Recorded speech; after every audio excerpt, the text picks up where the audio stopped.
Film की शुरुआत येसुंग नाम की एक लॉयर से होती है जो एक 16 साल पुराने केस को रीओपन करवाती है।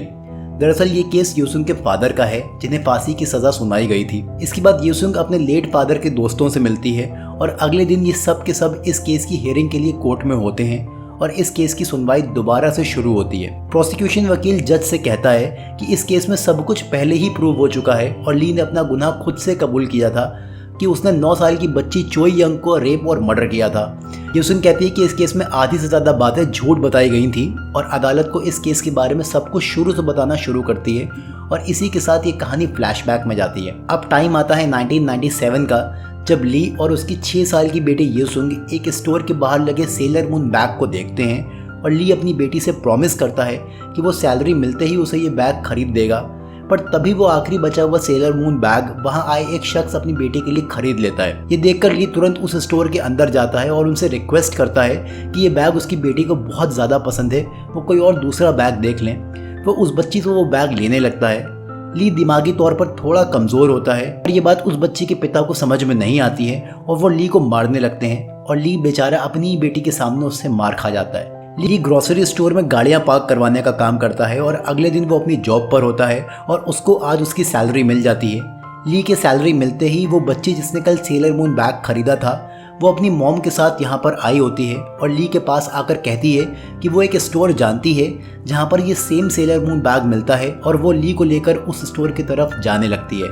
पर तभी ली फिसल कर गिर जाता है और वो लड़की आगे जाकर एक मोड़ पर मुड़ जाती है।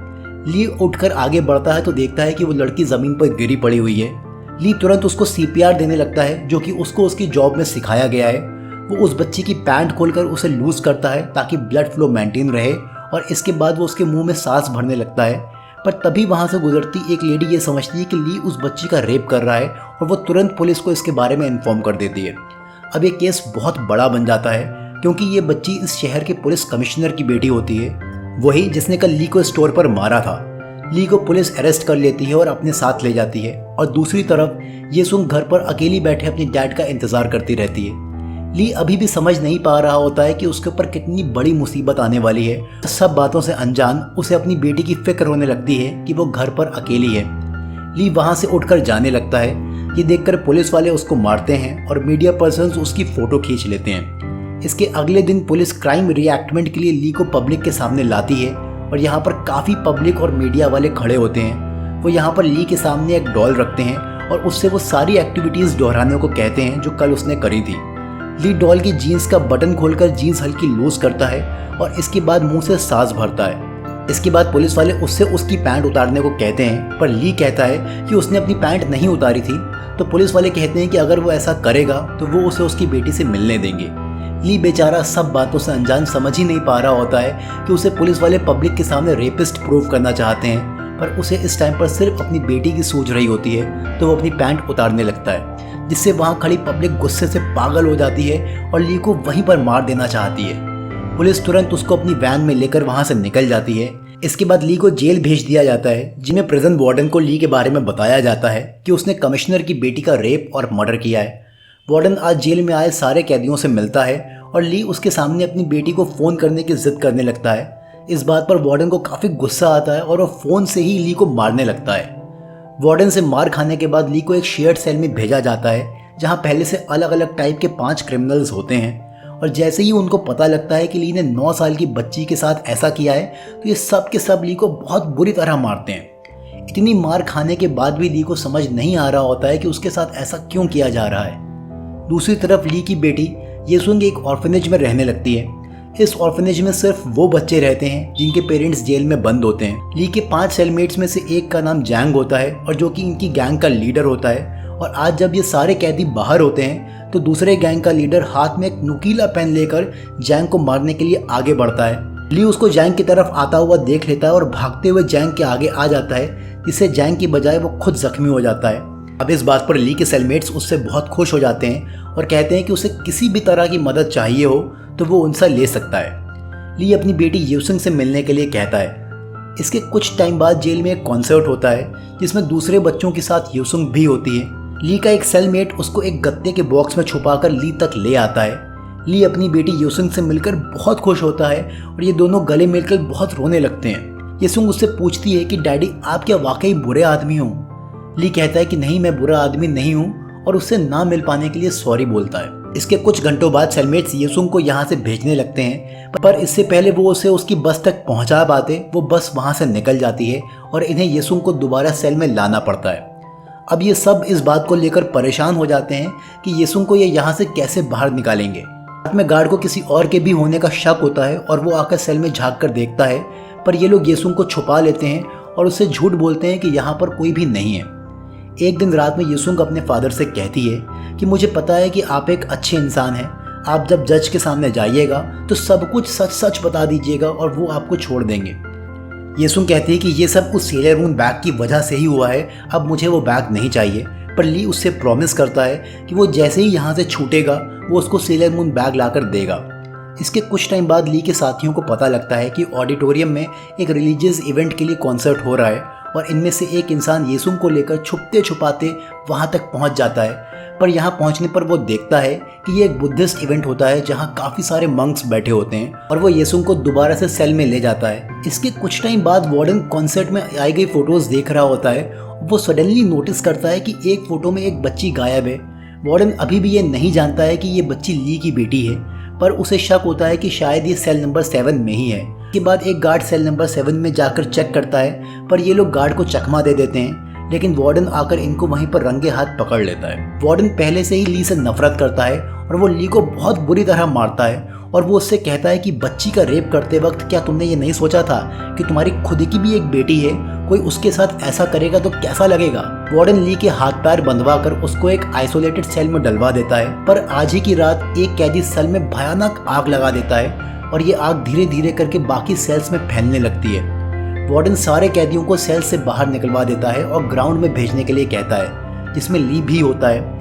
वार्डन खुद उस कैदी को समझाने की कोशिश करता है, पर इसमें वो आग से काफी झुलस जाता है। ली बाहर भागते वक्त देखता है कि वार्डन की जान मुश्किल में है और वो बाहर भागने की बजाय खुद आग में कूदकर वार्डन की जान बचाता है। इसके बाद जब वार्डन को होश आता है तो वो हॉस्पिटल में होता है और डॉक्टर उसको ली को दिखाते हैं, जो कि अभी बेहोश पड़ा होता है। डॉक्टर उससे कहते हैं कि अगर ली ना होता तो तुम्हारी जान जानी तय थी, इसने अपनी जान पर खेलकर तुम्हारी जान बचाई है। वार्डन अब तक ली को एक बहुत बुरा इंसान मानता था, पर आज वो ली के बारे में ऐसा बिल्कुल भी नहीं सोचता है और उसे लगता है कि ली एक अच्छा इंसान है, दिल का बहुत साफ है और लोगों की हमेशा बहुत मदद करता है। वो कैसे किसी बच्ची का रेप और मर्डर कर सकता है, उसे ज़रूर किसी ट्रैप में फंसाया गया है। दूसरी तरफ येसुंग आजकल बहुत उदास रहने लगी है और एक दिन येसुंग की टीचर उसको अकेले में बुलाकर पूछती है कि वो आजकल इतनी परेशान क्यों रहने लगी है। येसुंग उससे पूछती है कि क्या उसके पास आईडी कार्ड है और टीचर के हाँ कहने पर वो उसको जेल के बाहर ले जाती है जहाँ पर ली होता है। इसके बाद येसुंग अपने फादर से मिलती है और ली टीचर को येसुंग को यहाँ लाने के लिए थैंक यू बोलता है और अपनी बेटी से काफ़ी सारी बातें करता है, पर थोड़ी ही देर में मिलने का टाइम खत्म हो जाता है। ये दोनों अभी भी बात करना चाहते हैं, पर गार्ड ली को वहाँ से ले जाता है और येसुंग की आंखें नम हो जाती हैं। आज वार्डन भी खड़ा ये दृश्य देख रहा होता है और उसे आज रात भर नींद नहीं आती है और वो ली और येसुंग के बारे में सोचता रहता है। वार्डन अपने बेटे को भी याद करता है जो कि अब इस दुनिया में नहीं है। इसके बाद एक बार येसुंग की तबीयत अचानक खराब हो जाती है और उसे हॉस्पिटल में एडमिट करना पड़ता है। वार्डन उसे देखने जाता है। येसुंग यहाँ पर वार्डन से कहती है कि वो उसे भी अरेस्ट कर लें और जेल में डाल दें क्योंकि वो अपने फादर के साथ रहना चाहती है।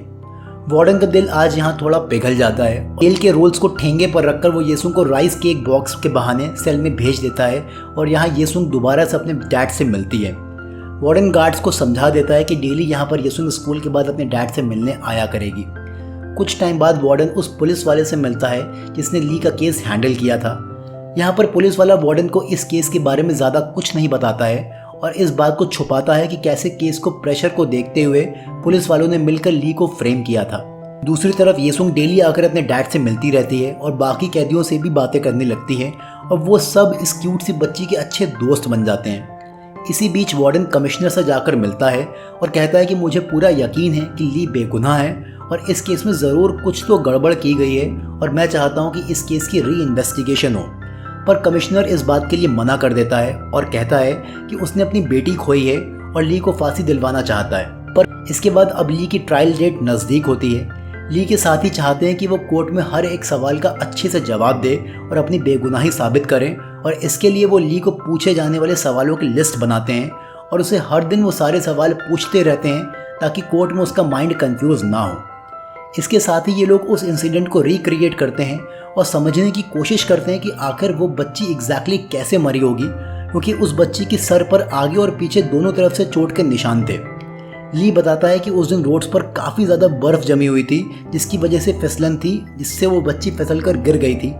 इन लोगों के ये समझ आ जाता है कि बैग टंगे होने की वजह से वो बच्ची फिसलते वक्त अपना बैलेंस हाथों पर नहीं ला पाई थी और सीधा सर के बल पीछे की तरफ गिर गई थी, जिससे उसके सर के पिछले हिस्से पर चोट आई थी।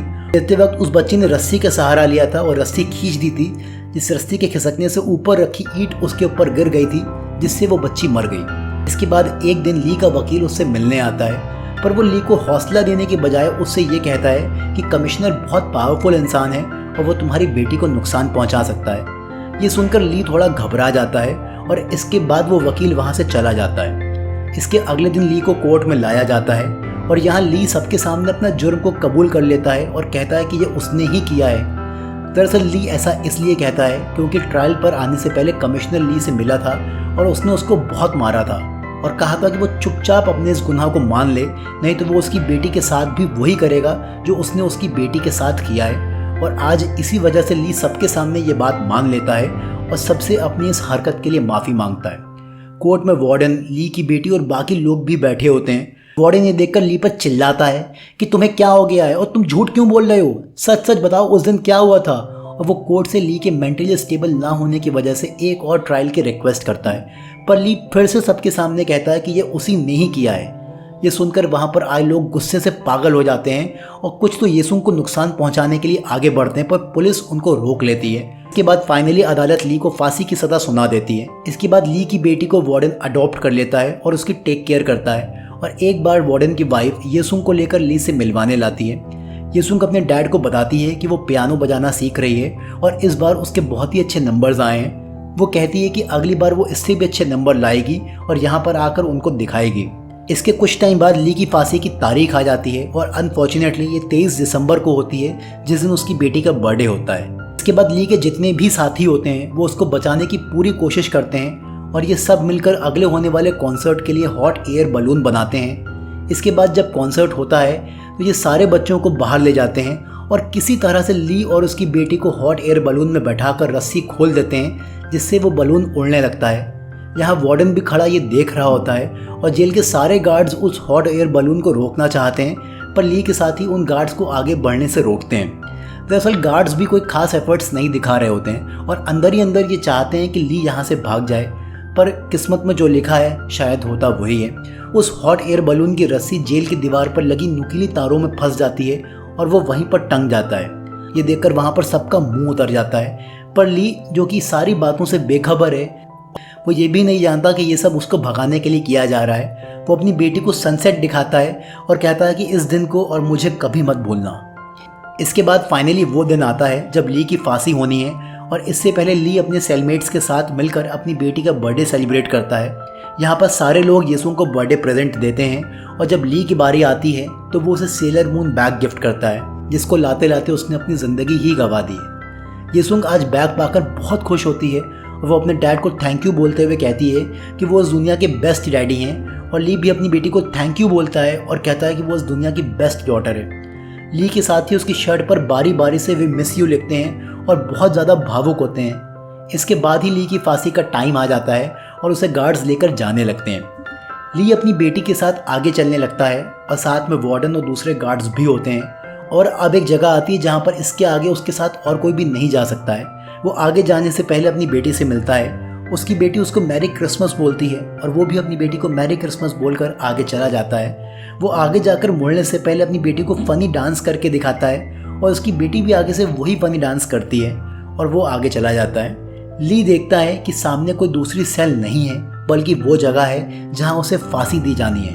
ली समझ जाता है कि आज उसकी ज़िंदगी का आखिरी दिन है। वो भागते हुए अपनी बेटी के पास आता है और उसे गले लगाकर खूब रोता है। यहाँ पर सबसे हाथ जोड़कर भीख मांगता है कि उसे फांसी ना दी जाए। उसने कुछ नहीं किया है। ली कुछ भी करके अपनी छोटी सी बेटी को इस तरह छोड़कर नहीं जाना चाहता है। यहाँ खड़े गार्ड्स और वार्डन की भी आंखों में आंसू आ जाते हैं कि वो चाह कर भी इस मासूम इंसान की मदद नहीं कर सकते हैं। और ली को आगे ले जाया जाता है और इसकी बेटी वहीं खड़े रोती रहती है। फिर ये कहानी प्रेजेंट में वापस आती है जब ली की बेटी कोर्ट में ये प्रूव करती है कि उस बच्ची की मौत सर पर ईंट गिरने से हुई थी और पोस्टमार्टम रिपोर्ट में कहीं पर भी ये नहीं आया था कि उस बच्ची का रेप किया गया था। वो कहती है कि उसके डैड मेंटली अनस्टेबल थे और ये बात पुलिस रिपोर्ट में नहीं लिखी गई थी। बस केस को जल्दी क्लोज करने के लिए सब कुछ झूठ बोला गया था।